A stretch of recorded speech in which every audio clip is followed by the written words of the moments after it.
Chapter 3: Election Commission, Public Service Commissions and Affirmative Action. The Election Commission of India, or the ECI, is like the head referee for the biggest game in the country, elections. It was started on January 25, 1950, to make sure that when people vote for the president, the parliament, or local leaders, the process is free, fair, and honest. It gets its power from a part of the Constitution called Article 324, which says the ECI is the guardian or protector of the voting process. The ECI is a team of 3 people who make decisions together. First, there is the Chief Election Commissioner, or the CEC, who is the captain of the team. The other 2 are called Election Commissioners. All 3 are chosen by the President of India and stay in their jobs for 6 years, or until they turn 65 years old. Having 3 people instead of just 1 helps make sure that decisions are balanced and fair. To keep things running smoothly, the ECI has 8 main powers. 1. Running elections. They decide the schedule for when people will vote and set up the polling booths. 2. Drawing the lines. This is called delimitation. It is like redrawing the map of voting areas based on how many people live there so representation is equal. 3. The voter list. They handle the electoral rolls, which is the master list of every person who is allowed to vote. 4. Setting the rules. They use the model code of conduct, which are the rules of the game that political parties must follow so they don't play dirty. 5. Checking parties. They register new political parties and make sure they follow the laws. 6. Settling fights. If there is a complaint about cheating or broken laws during an election, the ECI investigates it. 7. Giving orders. They give directions to the government and candidates on how to behave during the election. 8. Who can vote. They have the final say on who qualifies as a voter based on things like their age and where they live.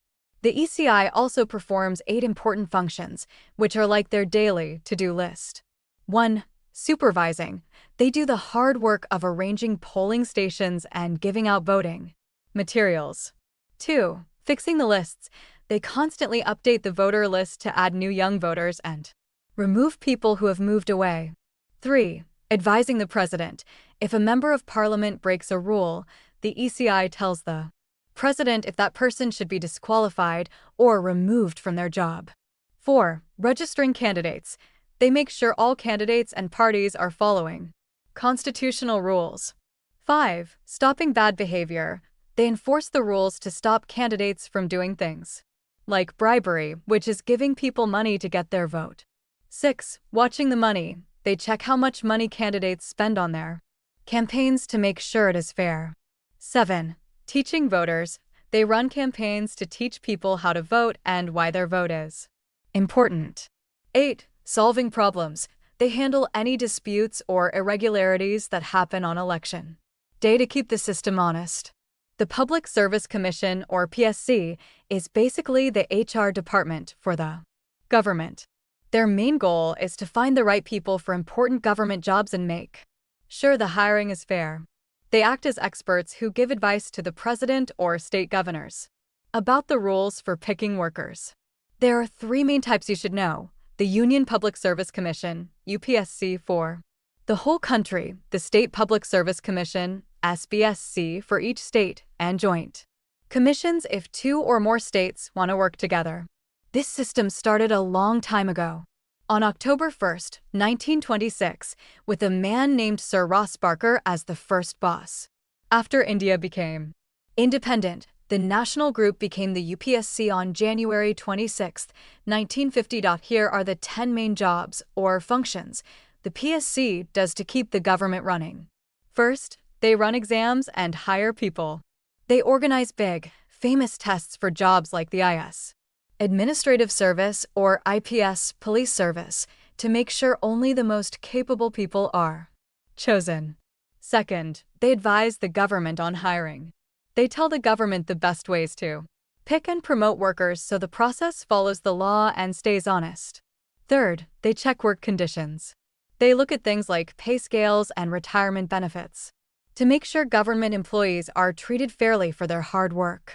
Fourth, they give advice on promotions and transfers. They make sure people get higher-level jobs because they are good at their work, not just because of political favors or who they know. Fifth, they make sure everything is fair. They set up standard rules so that everyone has an equal chance to get a job, no matter their background. Sixth, they handle bad behavior. If a government worker breaks the rules or does something wrong, the PSC helps decide the right punishment, like a warning or even firing them. Seventh, they encourage good manners and honesty. This is called ethical standards. They try to pick people who are professional and can be trusted by the public. Eighth, they advise on special teams. They help the government pick the right experts to sit on special boards or committees that make big decisions. Ninth, they help everyone get a chance.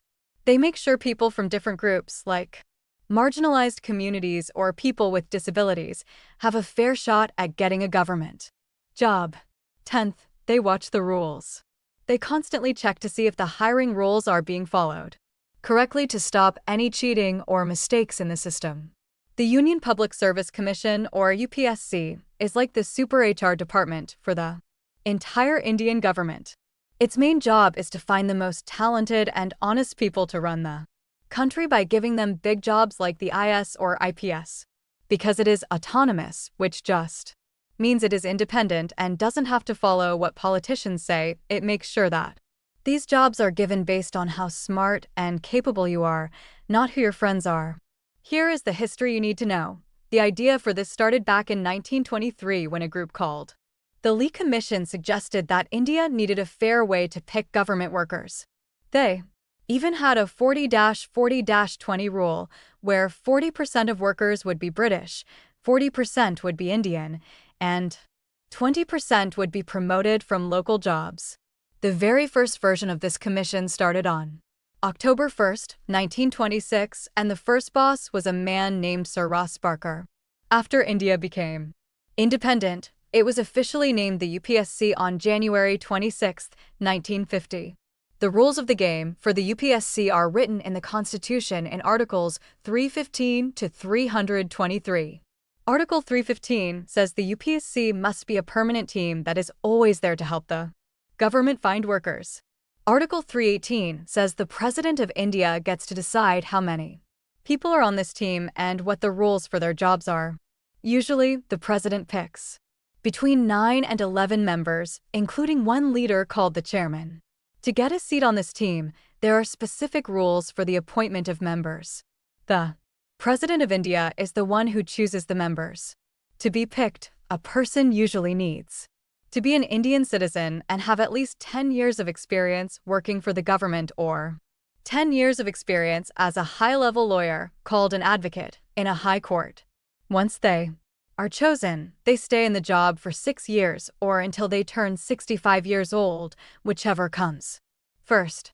Now, because these jobs are so important, the removal of members is very strict to make sure they aren't fired just for doing the right thing. A member can quit whenever they want by writing a letter to the president, but the president can only fire them for specific reasons.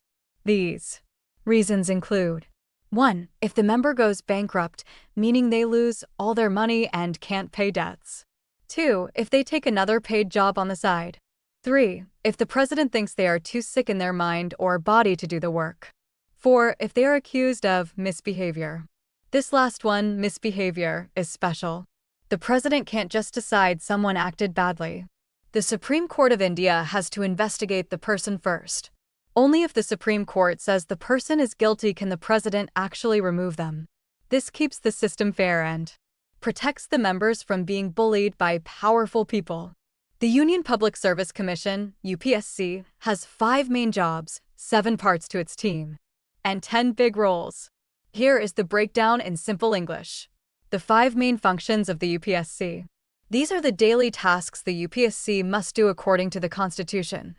1. Running exams. They hold regular tests to pick people for the national government, including the All India services like the IS and other central jobs. 2. Helping states.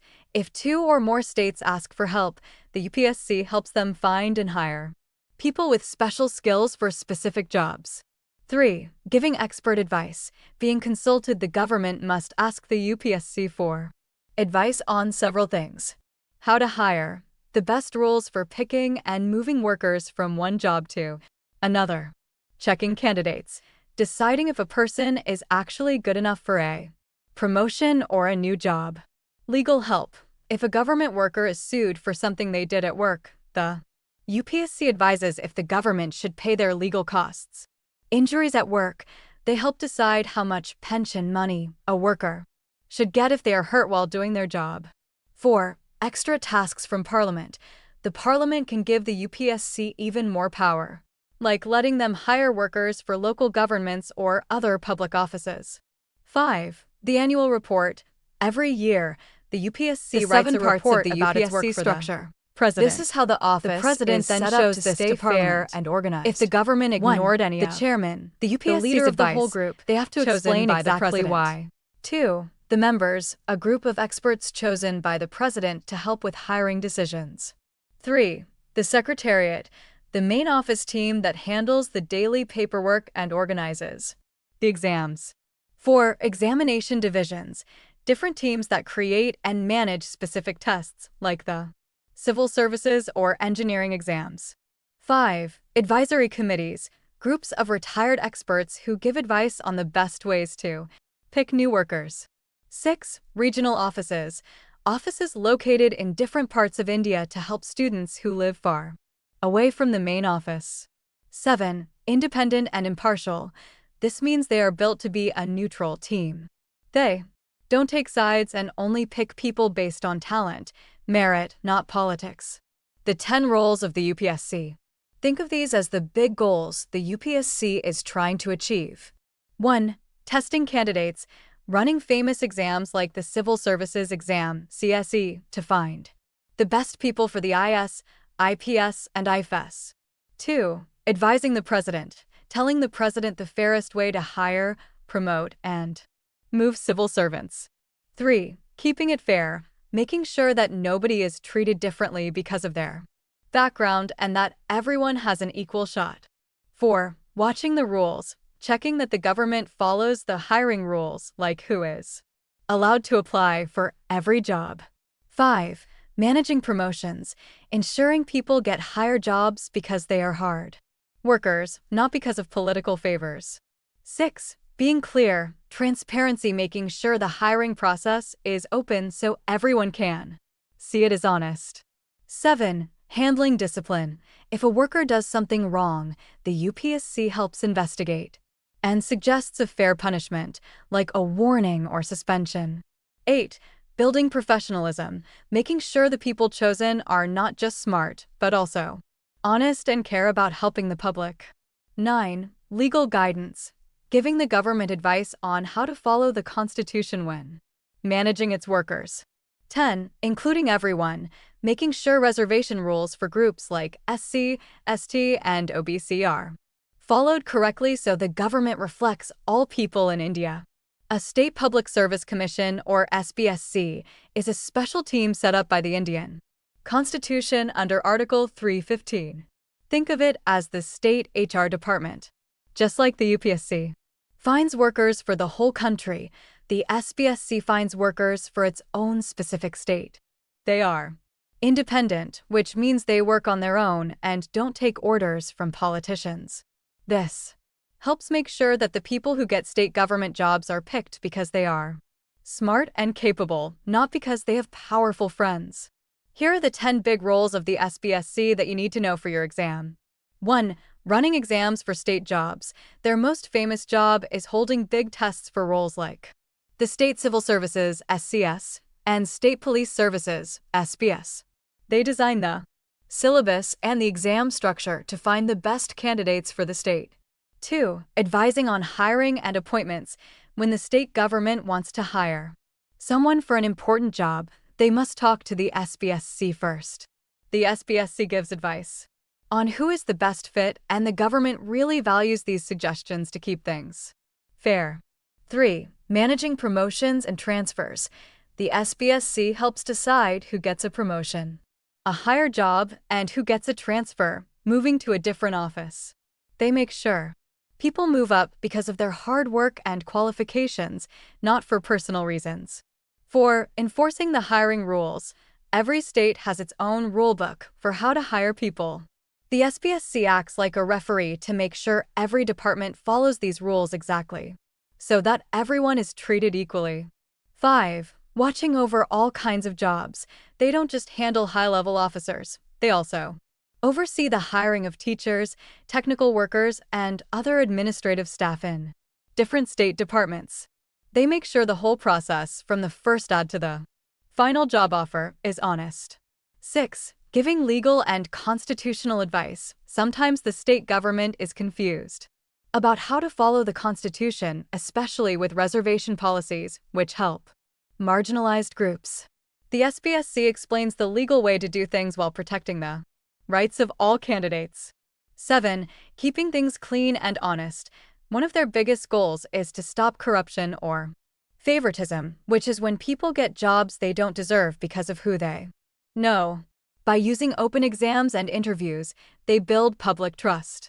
8. Helping special groups. Inclusivity. The SPSC makes sure that people from groups like scheduled castes, handling disciplinary problems, tribes, if a state worker does something backward wrong or is very OBC, get their fair share of jobs as promised by the Constitution.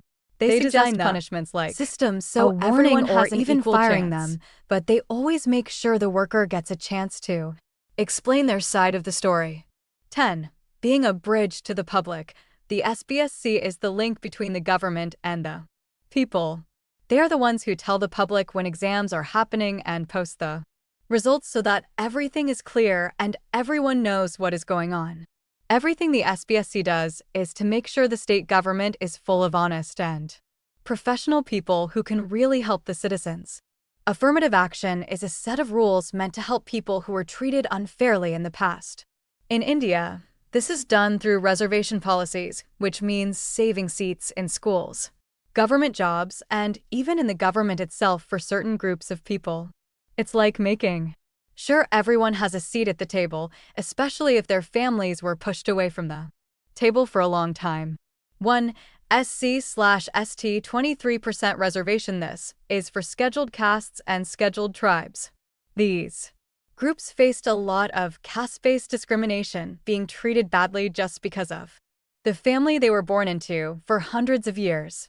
Because they were denied school and good jobs in the past, the government saves 23% of seats for them to help them catch up and have a better life. 2. OBC 27% reservation. This stands for other backward classes. These are groups that are also struggling with money and social status, but maybe not as much as the SC or ST groups. By saving 27% of seats for them, the government helps them compete fairly with people who have more money or better opportunities. 3. EWS 10% reservation. This is for economically weaker sections. This is a newer rule for people in the general category, people not in SC, ST, or OBC, who are very poor. It focuses on how much money a family has rather than their caste to help reduce the gap between the rich and the poor.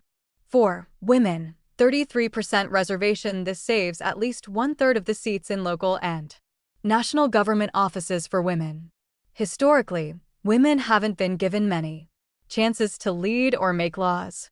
This rule ensures women are involved in making big decisions for the country. Why are these rules so important? Relevance.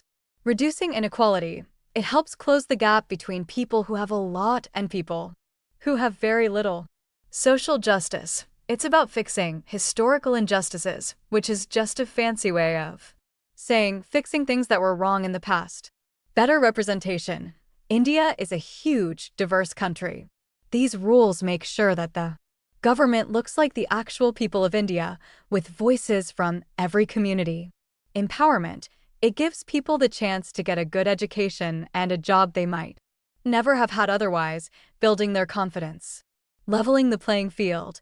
It fights against systemic discrimination, which are unfair rules built into society that keep some people down. One thing people still talk about is the creamy layer. This is the idea that sometimes the Wealthier people within these groups take all the benefits, leaving the poorest people behind. There is also a big debate about whether reservation should be based on your caste or just on how much money you have. Does this help you understand why India uses reservation? If you feel good about this, would you like to try a practice quiz to see what you've learned today? Affirmative action and reservation policies are like a boost to help people who have been held back for a long time. These rules are very important for making India a fairer place for everyone. 1. Reducing inequality. These policies help bridge the gap between people who have a lot of opportunities and those who have very little. By saving seats in schools and government jobs, the government helps people from marginalized groups get the same access to quality education and good careers as everyone else. 2. Promoting social justice. This is about fixing historical injustices, which is a fancy way of saying fixing things that were wrong in the past. For centuries, some communities were trapped in a cycle of poverty and were not allowed to go to school or get good jobs. These rules help break that cycle to create a fairer society where everyone can reach their full potential. 3. Enhancing representation. India is a very diverse country, so it is important that the government reflects all its people. Reservation makes sure that marginalized groups and women are part of the decision-making process. This means their needs and concerns are actually listened to when the government makes new laws. 4. Empowerment. When someone from a disadvantaged background gets a good education or a professional job, it builds their confidence and helps them become self-reliant, meaning they can take care of themselves. This creates a more capable and confident workforce for the whole country. 5. Addressing systemic discrimination. Sometimes unfairness is built into the system through old habits like the caste system or gender bias. Reservation acts like a tool to level the playing field. It helps dismantle or take apart the structures that have kept people excluded for so long. Additional important points. 1. UPSC/SBSC. The career safeguard. No future employment. Once a person serves as a chairman or member of the UPSC or SBSC, they are prohibited from taking any other job under the Government of India or a state government after they retire. Why it matters. This keeps the commission independent and ensures members aren't biased by the hope of getting a reward job from politicians later. 2. SBSC. The removal rule. Common exam trap. Appointment versus removal. Members of the State Public Service Commission are appointed by the governor, but they can only be removed by the President of India. Why it matters. This protects state-level officials from local political pressure. Even if the state government is unhappy with the SBSC's honesty, they do not have the power to fire them. 3. UPSC. Protection and compensation rules. Legal expense reimbursement. The UPSC advises the government on whether they should pay the legal costs for an official who is sued for things done during their official work. Injury pensions. If a government worker is injured while doing their job, the UPSC is responsible for advising the government on how much compensation, pension, the worker should receive. 4. ECI. Multi-member logic. The power of 3. Originally, the ECI had only 1 member. In 1989, it was expanded to include 3 members. Why it matters. This change was made to ensure that no single person has too much power over the country's elections, making every decision a result of a team vote.